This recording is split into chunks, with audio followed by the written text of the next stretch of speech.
आज डॉक्टर इमरान में सवाल मेरी किसी बहन का ये है कि क्या किया जाए जब हमें ये पता लग जाए कि हमारे शौहर के एक्स्ट्रा मैरिटल अफेयर्स हैं, यानी उनकी तवज्जो मेरे अलावा किसी और की तरफ भी है।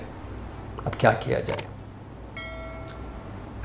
फॉर श्योर पहले तो मुझे आपसे हमदर्दी है और इस बात के ऊपर भी आपको मुबारकबाद है कि एटलीस्ट आपने उसको हल करने के लिए कोई मंतकी सवाल के ज़रिए मंतकी जवाब को ढूंढा, रादर देन कि किसी इमोशनल एटीट्यूड का मुजाहरा करते हुए आप अपने उस घर को ही ख़त्म कर जाते। देखिए, सबसे पहले तो ये जानना बहुत ज़रूरी है कि ये जो बात आपने कही है ये हतमी तौर पर किस हद तक दुरुस्त है। क्या ये सिर्फ चंद मैसेजेस का पढ़ लेना, किसी का आपको बता देना, हादसाती तौर पर अपने शौहर को किसी और के साथ देख लेना, अगर ये इन बुनियादों के ऊपर है तो मैं आपको यकीन से बताता हूँ कि ऐसे बाज़ दफ़ा ऐसा होता है कि आंखों देखा भी सच नहीं होता। ये ऐसा नहीं होता जैसा आपको दिखाया गया है या जैसा आपने देख लिया है। तो ये बहुत इम्पॉर्टेंट है कि इसकी जो आपने जो हतमी तौर पर बात की है, इसकी सदाकत कितनी है।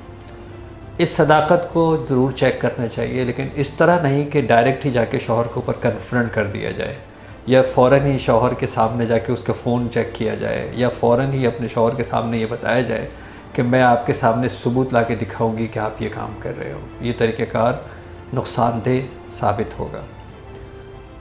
जब आपको ये तहक़ीक़ हो जाती है कि हाँ वाकई कोई ना कोई अफेयर हो सकता है, तो जैसे मैंने फिर आपको कहा कि उसका मैग्नीट्यूड बहुत ज़रूरी है। ये सिर्फ गुफ्तगू हुई है, सिर्फ मुलाकात हुई है, या इससे बहुत आगे बढ़कर वो कुछ हुआ है जो प्रॉब्ली किसी एक खातून को बर्दाश्त ना हो, ये भी इसका भी जानना बहुत ज़रूरी है। उसके बाद फिर अब आप इसी ठंडे दिल से ये सोचिए कि वो कौन सी वजूहात मुमकिन तौर पर हो सकती हैं जिसकी वजह से उसने कहीं और देखना शुरू किया। ये बहुत ज़रूरी है। ऐसी कौन सी ऐसी चीज़ मिस हो रही है, या फिर अगर आपको उसके बारे में पता है जहाँ पर वो कहीं इन्वॉल्व हो रहा है, वहाँ ऐसी क्या चीज़ है जिसने उसको अट्रैक्ट कर लिया आपकी मौजूदगी में भी। ये भी एक बड़ा इम्पोर्टेंट सवाल है आपको जानने के लिए, अपनी थोड़ी सी आगाही के लिए और अपने आप को चेक करने के लिए। उसके बाद अब आपने ये चेक करना है कि मेरे पास ऑप्शंस क्या क्या हैं। यानी अगर मैं साथ रहती हूँ तो ज़ाहिर ही बहुत मुश्किल काम होगा एक ऐसे शख्स के साथ जो आपको धोखा दे रहा है। और अगर मैं अलग हो जाती हूँ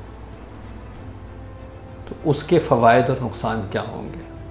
अगर मैं अलग हो जाती हूँ तो मेरा सर्वाइवल क्या होगा। अगर मेरा घर है, मेरे बच्चे हैं, यानी मैं इस जगह से निकल के इस जगह अगर चली जाती हूँ तो वहाँ पर मेरे साथ क्या होगा। ये एक हकीकत पसंदी के अंदर इसका भी आपको तज्ज़िया बहुत गौर से करना होगा। फिर एक होता है इनडायरेक्ट तरीके से पूछना, इनडायरेक्ट तरीके से चेक करना। वो ये कि आपने उसको ये शुबा नहीं होने दिया कि आपको कुछ मालूम है, लेकिन जब एक अच्छे मूड में, एक हैप्पी मूड में, एक डिफरेंट मूड में आप अगर इस तरह की बात खुद करना शुरू कर दें कि ऐसी क्या चीज़ हम और कर सकते हैं जिससे हमारा रिलेशनशिप स्ट्रॉन्ग हो जाए, हम ऐसी क्या चीज़ कर सकते हैं जो लगता है कि हमारे रिलेशनशिप में मिसिंग है, आप मुझे बताएं कि मैं ऐसी चीज़ और क्या करूं जिससे हम और भी एक दूसरे को ज़्यादा एंजॉय करना शुरू कर दें। तो ये इनडायरेक्ट वे है। या फिर अगर आपको ये बात मालूम है कि किसी दूसरे जिसके अंदर वो मुलव्विस है उसकी फ़लानी वजह से है, और वो आप ऑप्ट करना शुरू कर दें और उसको इस तरह डिस्कस करना शुरू कर दें कि वो एक इनडायरेक्ट वे है, तो यहाँ से भी जो है वो मार्जिनलाइजेशन से पता लगना शुरू हो जाता है कि आपका शौहर आपसे करीब आ रहा है या आपसे दूर जा रहा है। कुछ साइकोलॉजी है, खातून की एक साइकोलॉजी ये है कि उसको पास्ट के अगर पता भी लग जाए तो बीवी उसको इग्नोर करने के लिए तैयार हो जाती है, दरगुजर करने के लिए तैयार हो जाती है। अगर वो रिश्ता माजी का था और अभी डिसकंटिन्यू हो गया तो ये बर्दाश्त कर लेती है। ये मेजॉरिटी ऑफ द ख़वातीन की साइकोलॉजी बीवी की होती है कि अगर माजी में कुछ था भी और वो अब नहीं है, वो जैसे वो मुझे पूरा मुकम्मल शेर नहीं पता, शायद उसका लुबे लुबाब यही है कि उस मेरे हट जाए की यही बात अच्छी है कि वो जहाँ भी चाहता है आता पलट कर यहीं है। तो